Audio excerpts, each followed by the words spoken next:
ሰላም እንዴት አርፍዳችኋል ውድ ተመልካቾቻችን ይህ የብስራት ኤፍኤም ዩቲዩብ ቻናላችን ነው ፕሮግራማችን ወርልድ ካፕ ዞን ነው ዛሬ የመጨረሻውን የወርልድ ካፕ ዞን መሰናዶ ይዘን ወደ እናንተ እንቀርባለን ስፔን ከአርጀንቲና ስፔን የዓለም ሻምፒዮን የሆነችበትን እንግዲህ መሰናዶ ወደ እናንተ የምናደርስ ነው የሚሆነው ፕሮግራሙን እያቀረብንላችሁ ከእናንተ ጋር ቆይታ የምናደርገው አዲስ መሐመድና ተፈራ ታመነ ከመርላይ ስቱዲዮ ባለሙያዎች ጋር በጋራ በመሆን ነው አብራችሁን ስለምትሆኑ እጅግ አድርገን እናመሰግናለን ታፊ እንዴት አለ አዲስ እንዴት ቆይተሻል ሰላም ነው ሁሉ መልካም የዓለም ዋንጫ አለቀ የዓለም ዋንጫ እንግዲህ ሁሉም ጅማሬ ፍጻሜ ያለውና ትላንት ኒው ጀርሲ ላይ ፍጻሜው ተከናውኖ በስፔን አሸናፊነት ተጠናቋል በስፔን የበላይነት በርካቶች በደንብ በጉጉት የጠበቁት ታላቅ ፍልሚያ እናይበታለን ሁለቱም ሀገራት የየራሳቸውን ድንቅ ነገር ያስመለክታሉ ከመጡበትም ከተጓዙበትም መንገድ አንፃር ለፍጻሜ መገናኘታቸው እጅግ አጓጊና እንግዲህ ብዙ ፍልሚያ ያለበትን መርሃ ግብር እንመለከታለን ብለን አስበን ነበር ነገር ግን ያንድ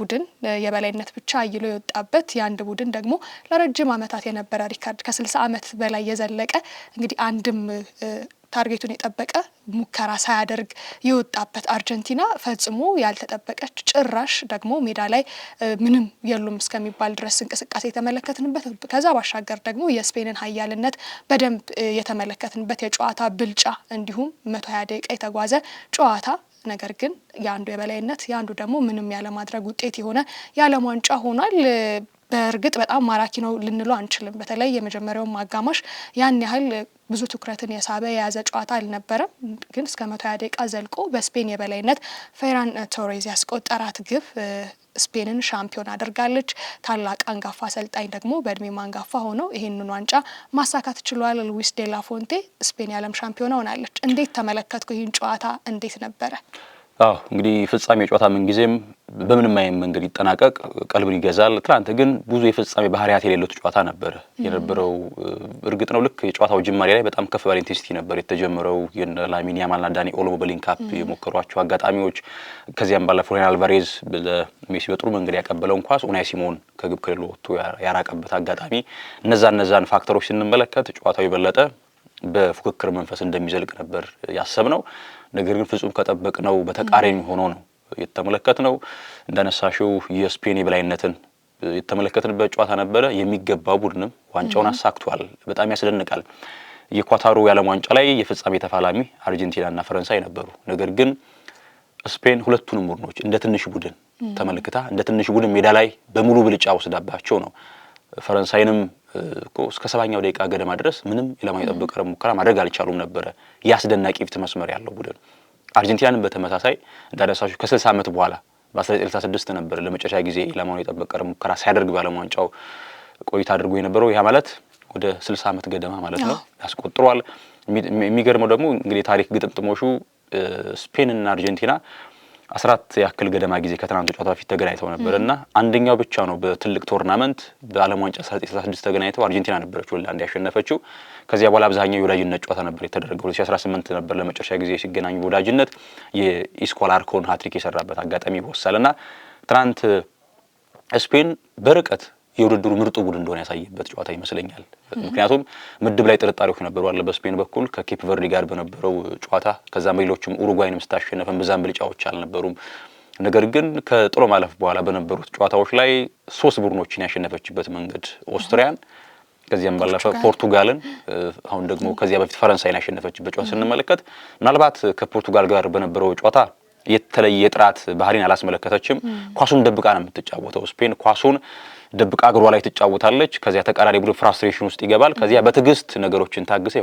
ኋላ ፍሬያቸውን ያገኛሉና በውድድሩ በርቀት ምርጡ ቡድን ስፔን ይመስለኛል ምክንያቱም እንደ ቡድን ነው የሚጫወቱት ኦርጋናይዜሽናቸው በጣም ያስደንቃል እና ትናንትም እንዴት ባለ መንገድ አርጀንቲና የተጋለጠችበት ጨዋታ ነበር እኔም እንደምረዳው አርጀንቲና በሜሲ የተለየ ጥራት እንጂ እስከ ፍጻሜ መድረስ ያለባት ቡድን ናት ብዬ አላምንም ምክንያቱም ያላት የስብስብ ጥራት ስንመለከት ሜዳ ላይ አይደንቲቲያቸው ግልጽ አይደለም ቡድኑ አንዳች አቅምን ይፈልጋል ይሄን ሞቲቬሽን ይፈልጋል እግር ኳስ ደግሞ ምን ጊዜ ሞቲቬሽን ብቻ መሆን የለበትም የራስ ጥራት ደግሞ ግድ ያስፈልጋልና ያለፈችበትን መንገድ እስኪ እናስታውስ አርጀንቲና ከኬፕ ቨርዲ ጋር እንዴት ባለ መንገድ 30 ደቂቃ ጭማሪ ድረስ ደርሳ ከግብጽ ጋር በነበረው ጨዋታ የመጨረሻዎቹን 10 ደቂቃዎች መታገል ነበረባት ስዊዘርላንድ ጋር ተጫዋች እንኳን ቀይ ካርድ ወጥቶ ኢምቦሎ በስዊዘርላንድ በኩል እንዴት ተቸግራ እንደነበረ ስንመለከት ከእንግሊዝ ጋር በነበረው ጨዋታ መርሃ ግብር የምትሸነፍ ትመስል ነበር። ትጋቷ ይደነቃል፣ ጥረቷ ይደነቃል፣ ጊቭ አፕ አለማድረጓ ይደነቃል። ነገር ግን ቡድኑ በጣም የሚቸገር ቡድኑ አይዴንቲቲ የሌለው የተዋቀረ ቡድን እንዳልሆነ በግልጽ ማሳያ ይመስለኛልና ምናልባት ሜሲ በዚህ ስብስብ ውስጥ ባይኖር አርጀንቲና እስከ ፍጻሜ ድረስ የመድረስ አቅሟን እርግጠኛ መሆን አልችልምና ትላንት የተመለከተ ነው። ይሄን ግብጽም ላይ እንዳልከው ስዊዘርላንድም ላይ ያሳየችው እንግሊዝም ላይ ያሳየችው ነገር የበርካቶች ግምት የነበረው ትላንትና ትደግመዋለች የሚል ነበር። ነገር ግን በተቃራኒው ነው። ያንን ነገር እንኳን የ20 ደቂቃ ጨዋታ የ15 ደቂቃ በመጨረሻዎቹ 10 ደቂቃ የሚቆጠሩ ግቦችን የምታሳየው ፐርፎርማንስ አርጀንቲና ትናንትም ተጠብቃ ነበር። እንደውም በርካቶች ያንን ነገር ነው ልታስመለክት የምትችለው ተብለው ሲገምቱ ነበር። ነገር ግን ተቃራኒ ነው የሆነው። ምንም ነገር ማድረግ ሳይችሉ ምናልባት እንደው የስፔንንም ስታነሳ አርጀንቲናም እኮ 2002 ኳታር ዓለም ዋንጫ ስታነሳ በሳውዲ አረቢያ ተሸንፋ ነው አይደለ ወደ ውድድሩ የመጣችው።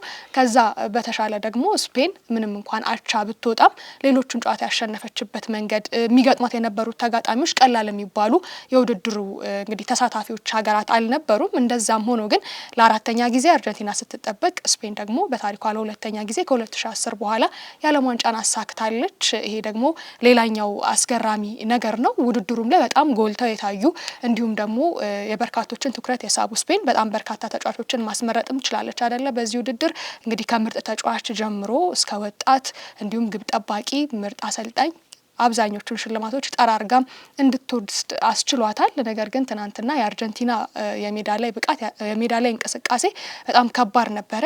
የኢንዞም ደግሞ በቀይ ካርድ ከሜዳ መውጣት እጅግ ጉዳትን ያስከተለ ለቡድኑ ምናልባት እሱ በነበረበት ሰዓት የነበረውን እንቅስቃሴ በትንሹም ቢሆን እሱ ከወጣ በኋላ በጎዶሎ ከተጫወቱ በኋላ ምን ያህል እንዳጎደላቸው በርካቶችም ተጫዋቹን ሲተቹት ነበር አይደለ።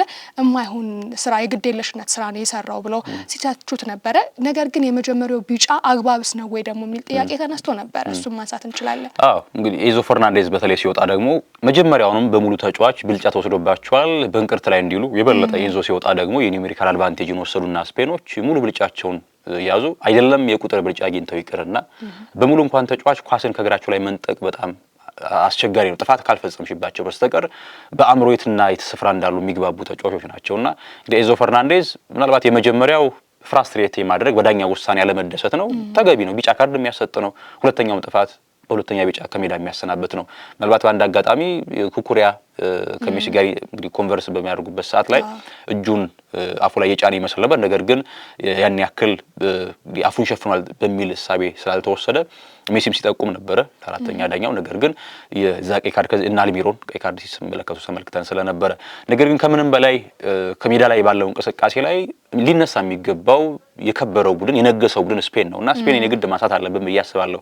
እኔ በስፔን ብሔራዊ ቡድን በኩል ከፊት መስመር ላይ ከሚገኙት ይልቅ ከአማካይ ክፍል ጀምሮ የመከላከል መዋቅራቸው በጣም የሚደነቅ ነው። እኔ ፊት መስመር ላይ ለኔ ጥሩ የውድድር ጊዜ ያሳለፈው ኦያርዛበል ብቻ ነው ብዬ በማነሳው አሌክስ ባይናም ላሚን ያማልም ኒኮ ዊሊያምስ በተወሰነ መንገድ ተጽዕኖ ጥሩ ነበረ። ትንሽ ኦልሞ የተሻለ ነው ለኔ እንደው ፊት መስመር ላይ ካሉት አጠቃላይ ውድድሩን ከተመለከት ነው እንደዛ ነው። ያማልም ብታይ አንድ ጎል ነው አሲስት እንኳን የለውም ማለት ነው። ያስፈሪ እንቅስቃሴው ያን ያህል አልነበረም። እንደውም ሁለት ጨዋታዎች በተለይ ግማሽ ፍጻሜ ወደ ፍጻሜ የገቡበት ጨዋታ ላይ መጠነኛ የምትለው አይነት ትንሽ ራሱን ያሳየበት ነበረ። የፍጻሜውም ጨዋታ የመጀመሪያው 45 ላይ እንግዲህ ጥሩ እንቅስቃሴም ተመልክተን ነበር በያማል በኩል። እንዳልከው ግን ኦያርዛባል ተሸክሟቸው ወጣ ተጫዋችና እስከ ኦስትሪያ ጨዋታ ድረስ በጣም የላቀ ፐርፎርማንስ ነበር ያለው። ለኔ እንዳልኩሽ የአማካይ ክፍሉና የመከላከል መዋቅሩ በቢውልድ አፕ ጊዜ ያለ መቸገር በጣም የላቀ ያምሮ ጥራት ያላቸው ናቸው።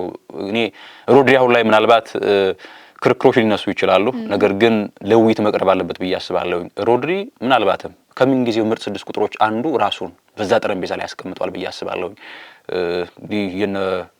ቀደም ባሉት ጊዜያቶች የነበሩ ድንቅ 6 ቁጥሮች አሉና ራሱን በዛ ደረጃ ያስቀምጧልና በጣም ይደንቃል የሮድሪ ከፍታ። ምክንያቱም ተጫዋቹ በሲዝኑ በማንቸስተር ሲቲ ቤት በጉዳት በተደጋጋሚ ጉዳቶች ሲቸገር ነበር። ያንን የምናውቀው የሮድሪ ጥራት አልተመለከትም ነበር። በዚህ ዓለም ዋንጫ ግን ፕራይም ሮድሪ ነበር ስንመለከት የነበረው። ከዚህ አለፍ ሲል የተከላካይ መዋቅራቸው በጣም የሚያስደንቅ ነው።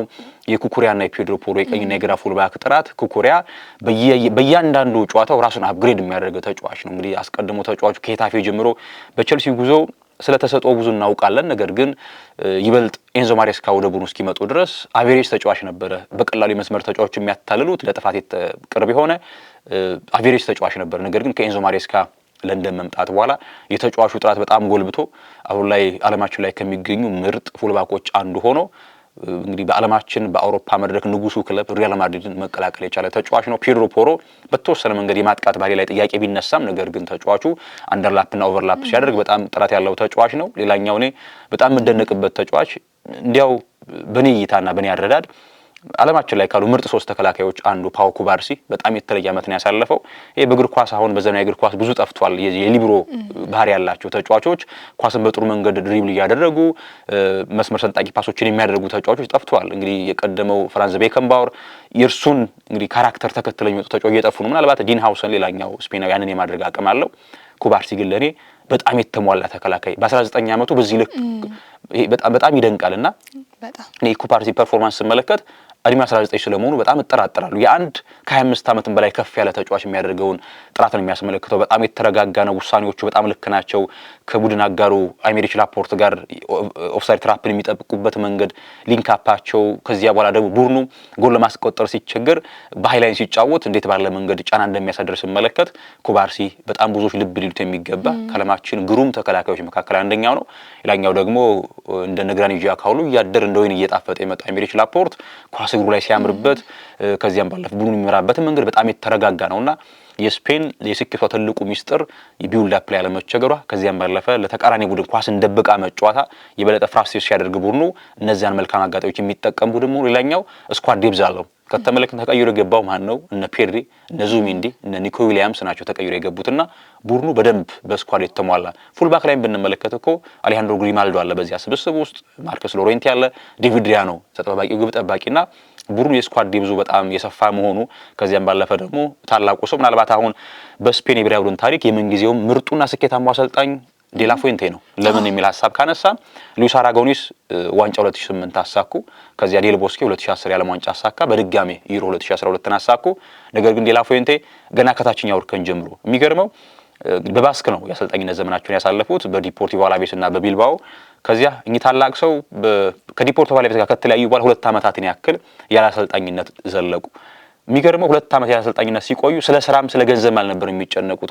ምናልባት ከእግር ኳስ አይን እየራኩ የሆነ የሚል ስጋት ይገባቸው ነበርና የስፔን እግር ኳስ ፌዴሬሽን በአካዳሚ ደረጃ አሊያም በታችኛው እርከን አንደር 19 አሰልጣኝ ሲፈልግ እርሳቸውን በዚያ ተሳተፉ። የሚገርመው የሙከራ ዕድል ነበር የተሰጣቸው። ነገር ግን በስኬት ተወጡት። ልክ እርሳቸው አሰልጣኝ ሆነው ሲሾሙ ማጣሪያ ነበር ይደረግ የነበረው አንደር 19 ያን ማጣሪያ ያለምንም ጊዜ ተሳትፈው ዋንጫ አሳኩ። ከዚያ በኋላ 2015 ማለት ነው። ከዚያ ደግሞ 2019 አንደር 21 የአውሮፓ ዋንጫ አሳኩ። ይሄ ግን እንዲኮፈሱ አላደረጋቸው። በዝምታ ስራቸውን የሚሰሩ ሰው ነበሩ። ምክንያቱም የእርሳቸው ግለ ታሪክ የጻፈው እንግዲህ ስፔናዊ ጻፊ እንደሚለው ከሆነ ሃሮ በምትባል ከተማ የተወለዱ ሰው ናቸው። ይበልጥ ሃሮን ስናነሳ በስፔን ውስጥ በወይን ምርቷ የምትታወቅ እንዲያውም የወይን ዓመታዊ ፌስቲቫል ሁሉ ያደርጋሉ። ወይን እየተራጩ ፌስቲቫል ያደርጋሉ። የቱሪስት መስህብ ናቸው። እናም ይቺ ሃሮ ከተማ በነገራችን ላይ አዲስ በስፔን ውስጥ በጥቅሉ የመንገድ ላይ መብራት ሲጀመር የመጀመሪያ የመንገድ ላይ መብራት የገባላት ከተማ የዴላ ፉዌንቴ የትውልድ መንደር የሆነችው ሃሮ ነችና በዚያ ማህበረሰብ ውስጥ ምንድን የሚል ሐሳብ ያለ በየትኛው መንገድ አንድ ሰው ስኬታማ ቢሆን ሊኮፈስ አይገባም የሚል ሐሳብ አለና ዴላ ፉዌንቴ በልጅነቱ ባቴክስ በጣም የተዋጣለት ሰው ነበርና አንተ እንደ አንዱ ህዝብ ነህ እንዳትኮፈስ በሚል ይገስጹት ነበር አለዎቹና ይሄን ያሳሰብ ይዞ ነው ከፍ ይያለ የመጣውና የኋላ የአውሮፓ ዋንጫን አሳካ ከዋና ቡድን ጋር ኔሽንስ ሊግ አሳካ። አሁን ደግሞ በታላቁ የዓለም መድረክ ለላሮሃዎቹ ካጎነበሱበት ቀን ያደረጋቸው ታላቁ ሰው ዴላ ፉዌንቴ ነውና የትኛውም የስፔን ስኬት ስናነሳ ባለፉት ዓመታት ስኬቶቻቸው በከፍታ የሚቀመጠው ታላቁ ሰው ዴላ ፉዌንቴ ይመስለኛል። ያው እንዳነሳ ሆኖ ወደ አርጀንቲናው አሰልጣኝ ደግሞ ሉዊስ ስካሎኒ እንሄዳለን። ግን ከዛ በፊት ነው ስለ ኩኩሬላ ስታነሳ ትላንት ኮሜንትሪው በጣም ደጋግሞ ስሙን ሲያነሳ ስለነበረ አንድ ደስ ያለኝን ነገር ወይም ደግሞ እንደ አባትም ከእግር ኳስ ውጪ ስላለው የአባትነት ሚናም ጥቂት ብንል ብዬ ነው። እንደሚታወቀው ኩኩሬላ ልጁ የኦቲስቲክ ነው እና ኦቲዝም ተጠቂ ነው። ይሄንን በማድረግ ብቻ ማንኛውም ክለብ ለሱ ጥያቄ ሲያመጣ የሚመለከተው መጀመሪያ የሚያየው ነገር የልጁን ምቾት እንደሚጠብቅ ወይም ደግሞ ለሱ ተስማሚ ትምህርት ቤት ለሱ ተስማሚ አየር ንብረት ብዙ ነገሩ ከልጁ ጋር ኢንቫይሮንመንቱ እንደዛ ከሆነ ሊያደርገው እንደሚችል እና ማውን ደግሞ ከምዕራብ ለንደኑ ቼልሲ ወደ ሎስ ብላንኮቹ ቤት ሪያል ማድሪድ በ50 ሚሊዮን ፓውንድ አቅንቷል። ድንገት ነው አይደል ይሄ ዝውውር የተከናወነው ልክ የጆዜ ሞሪኒዮ መምጣትን ተከትሎ ወዲያው በቀናት ውስጥ የተሰማ ዝውውር ብዙም ያን ያህል ጆሮ ላይ ሳይቆይ እውን የሆነ ዝውውር ነው። ነገር ግን ኩኩሬላ ግን ለልጁ ምን ያህል መስዋዕትነት የሚከፍል አባት እንደሆነ ትናንት ኮሜንታተሩም ደጋግሞ ሲያነሳ ነበር። ኩኩሬላ ሲል ነበርና ያንን እንደው ብናነሳው ብዬ ነው። ይሄ ደስ የሚል ነገር ነው። ከእግር ኳስን ባሻገር እንደ አይነት ነገሮች አሉ። አባትነቱም ደግሞ በደንብ የሚታይበት ነው። የአርጀንቲና አሰልጣኝ ምናልባት እስከ ታህሳስ ወር ልቆይ ይችላለሁኝ ታህሳስ ላይ ውሌ ስለሚያልቅ ከዛ በኋላ ግን ልለቅ እችላለሁ የሚል ሐሳብን እየተናገረ ነበረ። እንግዲህ ትላንትና ድል አልቀናውም። ቀደም ብሎ ደግሞ ዓለም ዋንጫን ማሳካት ቢችልም በአሁኑ ግን ድል አልቀናቸውም። እስከ ፍጻሜው ድረስ ተጉዘው በስፔን ተሸንፈዋል። የእሳቸው ቆይታ እንዲሁም ደግሞ የዓለም ምርጥ ተጫዋች ተርታ ምን መድበው ሊዮኔል አንድሬስ ሜሲ የመጨረሻ የዓለም ዋንጫ እንደሆነም ተገምቷል አይደለ? አዎ ከእድሜው አንጻር ስንመለከተው 39 ዓመቱ ላይ ነው። በቀጣዩ ዓለም ዋንጫ ምናልባት እንግዲህ ወደ 43 ዓመቱ ገደማና ይጫወታል የሚለው ጉዳይ ሬር ይመስለኛል። ነገር ግን ሊዮኔል አንድሬስ ሜሲ በዓለም እግር ኳስ ላይ በከፍታ ዙፋን ተቀምጦ ነው እንግዲህ የእግር ኳስ ህይወቱን የሚቋጨው። ምክንያቱም በ39 ዓመቱ አንድ ቡድንን እስከ ፍጻሜ ድረስ መጓዝ ለሁሉም የሚቻል አይደለምና ሜሲ እንዴት ባለ መንገድ በጫንቃው ተሸክሞ አልቢ ሴሌስቲዎቹን እዚህ ዳደረሳቸው ስንመለከት በጣም ስኬታማ የዓለም ዋንጫ ነው። በነገራችን ላይ ያሳለፈው ሜሲ በጣም ስኬታማ የዓለም ዋንጫ ነው። በክብር ነው ከዚህ የዓለም ዋንጫ ላይ የሚለያየው። ምክንያቱም አርጀንቲና ባላት ስብስብ ጥራት ደጋግሜ ብየዋለሁኝ እዚህ ፍጻሜ ድረስ ለመድረስም ብቁ ናት ብዬ አላስብም። እኔ ባላት የቡድኑ መዋቅራዊ ሂደት ምክንያት እስካልሆነም ምናልባትም እኮ በአርጀንቲናው ልክ እንደ ላፉዌንቴ ሁሉ በአርጀንቲና እግር ኳስ ታሪክ የምንጊዜው ምርጡ አሰልጣኝ መካከል የሚቀመጡ ናቸው። ሊቀድሙም ይችላሉ። ምክንያቱም ባክ ቱ ባክ ኮፓ አሜሪካን አሳክተዋል። ከዚያ በኋላ ደግሞ ፋይናሊዚማንም እንደዚሁ ከዛ ደግሞ የዓለም ዋንጫን አሳኩ። አሁን ፍጻሜ ደረሱና በጣም ስኬታማው የሚባሉ አሰልጣኝ ናቸው። እንግዲህ በቀደሙ የነ ሚኖቲ የነ ቢላርዶ እንግዲህ የሚነሱ አሰልጣኞች ናቸው። እንግዲህ 78 የነ ኬምፐስና ከዚያ በኋላ 86 የሜክሲኮ የዓለም ዋንጫ የነ ኤልዲጎ ዋንጫ ያሳኩበት ጊዜ በከፍታ የሚወሳው ነው። ነገር ግን ይሄ የአልቢ ሴሌስቲዎች ስብስብ አሁን ላይ በደንብ አብዛኛው የቡድኑ ተጫዋቾች እድሜያቸው እንዲህ ከ30 አለፍ ያለ ነውና ምናልባት አዲስ ትውልድ የመጠበቅ ምናልባት እስካልሆነም በወራት አሳስ ውላቸው ሲጠናቀቅ ከቡድኑ ጋር ቢለያዩ መጥፎ አይመስለኝም። ምክንያቱም በተሻለ ክብር ከቡድኑ ጋር እንደተለያዩ እንግዲህ ብዬ አምናለሁኝ። በዚህ ዓለም ዋንጫ ግን በተለይ ትልቅ ተጫዋቾችን የመጨረሻቸው ውድድር እየሆነ የተመለከትን ነው። ከዚህ ቀደም ሉካ ሞድሪችን በክሮኤሺያ ናሽናል ቲም፣ ክርስቲያኖ ሮናልዶን በፖርቱጋል፣ አሁን ደግሞ በአርጀንቲና ቤት ሊዮኔል አንድሬስ ሜሲ። እነዚህ ሶስት ተጫዋቾች ማለት ሪል ሌጀንድ የሚባሉ በእግር ኳስ በወርቃማ በር ላይ በከፍታ የሚቀመጡ ናቸው። ደግሞ ሶስቱም በባላንዶር ስኬት ላይ የምናውቃቸው ናቸውና ሉካ ሞድሪች በጣም ያስደንቃል። በ40 ዓመት እንዴት ነው አንድ አማካኝ ስፍራ ተጫዋች ላይ በወጥ ብቃት የሚጫወተው? ባለፈው ውድድር ዓመት እኮ በሚላን ቤት ወሳኙ ተሰው እርሱ ነበር። ባሌግሪ የሚታመነው የተሻለ ከራቢው ጋር ጥምረት የሚያገኘው እርሱ ነበር። እንደ ያርዶን ያሻሪ መሳሰሉ እነ ፎፋና እያሉ ነገር ግን ሉካ ሞድሪችን አምኖ ነበር የሚያሰልፈውና በ40 ዓመቱ በዚህ ልክ በእግር ኳስ ጥራት መጫወት ካሜሮ በላይ ነው ሉካ ሞድሪችና እነዚህ እንኳን ከብት ምናልባት የምንሰናበትበት የውድድር ዓመት በዓለም ዋንጫ ይሆናል ብዬ አስባለሁኝ። እንግዲህ በጥቅሉ ብዙ ነገሮች ምናልባት ማንሳት ካለብን አንዳንድ ከስፔን ጋር በተያያዘ አንዳንድ አስገራሚ ነገሮችን ስንመለከት ነበር። እንዳነሳሽው የኩኩሪያን በተመለከተ ምናልባት ዓለም ዋንጫን ካሳካን የዴላፉዌንቴን ምስል ነቀሳለሁ በማለት ሐሳብ ሰጥቶ ነበር። እንግዲህ ጸጉሬንም እቆረጣለሁኝ የሚል ሐሳብን ሰጥቶ ነበር ገና ውድድሩ ከመጀመሩ በፊት። ታቶውን እስኪ ይሰራ ላይ ይሰራ የሚለውን እንመለከታለን። ሌላኛው ፋቢያን ሩይዝ ሌላኛው ለቡድኑ ስኬት በጣም ሁነኛ ሰው ነበረ። የፓሪስ ሰን ዠርማው የአማካይ ስፍራ ተጫዋች የአንዳሉሲያ ሰው ነው። እንግዲህ አንዳሉሲያ አንድ ባህል አላቸው። እንግዲህ እዛ የመንደራቸው ሰው እንግዲህ ስኬታማ ሲሆን የቲማቲም አበረክቶት ይሰጣሉ። የቲማቲም እና 50 ኪሎ ግራም ቲማቲም እንደሚበረከትለት እንደ ባህል ነውና በእኛ ብንመታው ስንት ይሆናል? 1 ኪሎ በ50 ብር ቢመታ ከፍ ያለ ዋጋ ያወጣልና ፋቢያን ሩይዝ ሌላኛው የሚነሳው ይህ ጉዳይ ነው። በጥቅሉ ግን በውድድሩ የበለጠ ጥሎ ማለፍ ጀምሮ የተሳካ ጊዜ ስታሳልፍ የነበረችው ስፔን ከ2010 በኋላ ለመጀመሪያ ጊዜ በዓለም ዋንጫ ታሪክ ሁለተኛ ስኬቷን አስመዝግባ እንግዲህ ምናልባት የሜሲ አልጋ ወራሽ ሲባል ሲንቆለጳጳስ የነበረው ላሚን ያማል እንደው በቶርናመንቱ በፐርፎርማንስ ደረጃ ብዙም የተለየና የነጠረ ብቃት አላስመለከተም። ነገር ግን በጣም ይደንቃል አይደለ? የዓለም ዋንጫ በ19 ዓመቱ አሳካት፣ የአውሮፓ ዋንጫ በ16 ዓመቱ እና ላሚን ያማል አሁን ላይ በሀገር ደረጃ ኃላፊነቱን ተወጥቷል ብዬ አስባለሁ። ከዚህ በኋላ ሊያስብ ሊጨነቅ የሚገባው የበለጠ በክለብ ውድድር ስኬት ነው የአውሮፓ ቻምፒየንስ ሊግ ስለ ባሎን ዶር የሚጨነቅበት ጊዜ ነው። አሁን የበለጠ በልጅነቱ ስኬት ማምጣቱ ምናልባት ተጫዋቹን ይሄ ጥረቱን እንዳይገድበው ያሰጋል። ምክንያቱም አንዳንዴ በልጅነት ስኬት ሲመጣ ለዚያ ስኬት ረሃብ አለመኖር ስኬትን ስታጭው ነው የምትንደረደሪው። ነገር ግን ያ ነገር ወደ ኋላ እንዳይጎትተው ያሰጋል። ነገር ግን ላሚን ያማል ትንሹ ልዑል በዓለም ዋንጫ መድረክ ከስፔን ጋር ነክሷል። በግሉ ግን አሳክቷል አይደለም። መለያ መለወጥ ፈልጋለሁ ከሜሲ ጋር መገናኘት ፈልጋለሁ ብሎ ነበረ። እንደታየው ደግሞ በፖርቹጋልም ከክርስቲያኖ ሮናልዶ ጋር መተቃቀፍ ችሏል። ትላንትና ደግሞ በጣም ከሚወደው ከሌላኛው አይከን ጋር እንዲሁ ከሊዮኔል አንድሬስ ሜሲ ጋር እንዲሁ ተቃቅፈው ሰላምታ ሲለዋወጡ ነበር። በስቴዲየሙም ተመልክተናቸዋል። እንደው ለአድማጭ ተመልካቾቻችንም ክፍት ለማድረግ ሀሳቡን የቀድሞ የግብጽ ብሔራዊ ቡድን ተጫዋች መሐመድ አቡትሪካ ስለ ኮከብ ተጫዋችነት ሽልማት የሰጠው ሀሳብ አለ። ለኔ ውድድሩ ኮከብ ሜሲ ነው የሚል ሀሳቡን ሰጥቷል። ሁለተኛም ሶስተኛም የለውም ሜሲ ነበረ መሆን የነበረበት የሚል ሀሳቡን ተናግሯል። ነገር ግን ሜሲ እንዳልሆነ ደግሞ ተመልክተናል። እንደው ካየናቸው በዚህ ውድድር ላይ እነማን ኮከብ ተሸላሚዎች ሆኑ ካልን ሮድሪ ያው ሊዮኔል አንድሬስ ሜሲን በመብለጥ የውድድሩ ምርጥ ተጫዋች በመሆን የወርቅ ኳሱን ማሸነፍ ችሏል። ከዛ ደግሞ እንዳልከው አንተም ቀደም ብለህ በደንብ ስታነሳው ነበር ፓው ኩባርሲ እሱም የውድድሩ ምርጥ ወጣት ተጫዋችነትን በዛው በስፔን በኩል አሸንፏል። ኡናይ ሲሞን ምርጡ ግብ ጠባቂ ሆኗል።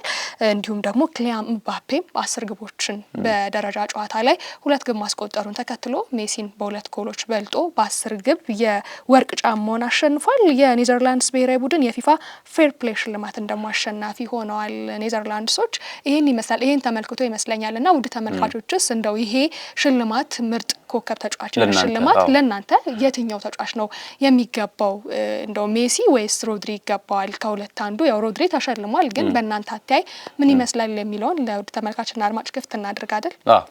ግልጽ ነው እንግዲህ ምርጫዎች ብዙ ጊዜ ሲመረጡ ስኬታማ ከሆነ ቡድን ይመረጣል። እንግዲህ ሮድሪ በነበረው ቅድም ሳነሳው ነበረ በስፔን ከምድብ ጨዋታ ጀምሮ እስከ ፍጻሜው ድረስ የነበረው አበርክቶት በጣም የሚደንቅ ነው። የቡድኑ ቴምፖ የሚቆጣጠረው እርሱ ነው። ቡድኑ ከመከላከል ወደ ማጥቃት ከማጥቃት ወደ መከላከል ችግር ሲመለስም ሚዛኑን የሚጠብቀው ኦርኬስትሬት የሚያደርገው ሮድሪ ነውና ትላንትም የውድድሩ ምርጡ ኮከብ ተጫዋች ተብሎ ተመርጧል። ምናልባትም ሮድሪ ማንቸስተር ሲቲ የሊጉን ዋንጫ ያሳካበት አመት ቢሆን ኖሮ ባሎን ዶር በድጋሚ የማሳካት እድሉ ሰፊ ይሆን ነበር ብዬ አስባለሁ።